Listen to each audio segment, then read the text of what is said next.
There's a subtle misunderstanding that quietly derails manifestation for a lot of people, even after they understand inner state consciousness.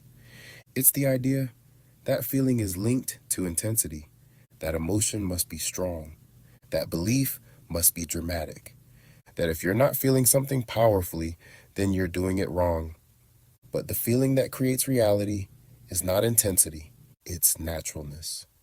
This is where the teachings of Neville Goddard become far more practical than inspirational, because Neville never said to force emotion. He said to feel the reality of the wish fulfilled. And reality does not feel exciting once it's real. It feels normal. Think about anything in your life that already exists. Your name, your age, your home, your phone. You don't feel emotional about these things. You don't have to affirm them into being all day. You don't even try to believe them harder. They feel settled, assumed, and unquestioned. And that is the feeling that manifests. When you force emotion, you are usually compensating for doubt. You're trying to override disbelief with intensity, and that very effort signals to the subconscious that the desire is still not real. Remember, effort implies absence. Strain implies distance. Trying implies separation. Naturalness implies possession. This is why people can visualize, affirm, and feel excited for weeks, yet nothing changes. Because beneath the emotion, the assumption never shifted. Neville Goddard explained that the subconscious does not respond to what you want or even what you imagine, but the subconscious does respond to what you accept as true. Acceptance is quiet. Acceptance is calm. Acceptance doesn't argue with the present moment. It simply knows. Here's a real-life example. Imagine placing an online order that you fully trust will arrive. You don't sit in excitement all day.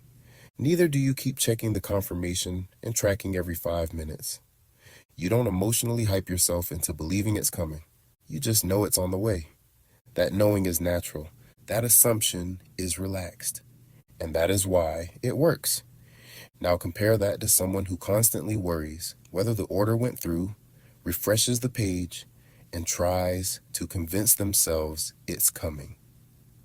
Same desire, different state. But wait, what's the real difference? On the one hand, the state is effort. On the other, the state is assumption. This is why forcing happiness, gratitude, or excitement often backfires. It turns the inner work into a performance. And a performance would reinforce the idea that something is missing. Neville often emphasized that the feeling of the wish fulfilled is not an emotion you manufacture, but a state that you occupy. A state feels lived in. A state feels familiar. A state feels ordinary. When something becomes natural, resistance dissolves automatically. You no longer ask, will it happen? You simply move as if it already has. And that is the real shift. You stop checking reality for evidence. You stop reacting emotionally to delays. You stop measuring progress. Not because you're pretending, but because the inner conclusion has already been reached. This is also why manifestation becomes easier with a practice. Not because you're better at visualizing, but because you settle more quickly into assumption. You recognize when effort creeps in. You notice when emotion becomes forced. And instead of pushing harder, you soften back into naturalness. So the question isn't, how do I feel more? The question is, how would this feel if it were already normal? That answer is usually quieter than expected, calmer, simpler. And that's when reality begins to reorganize, because the world doesn't reflect what you think you desire. It reflects the things that you no longer question on the inside. Subscribe and enter your manifesting state.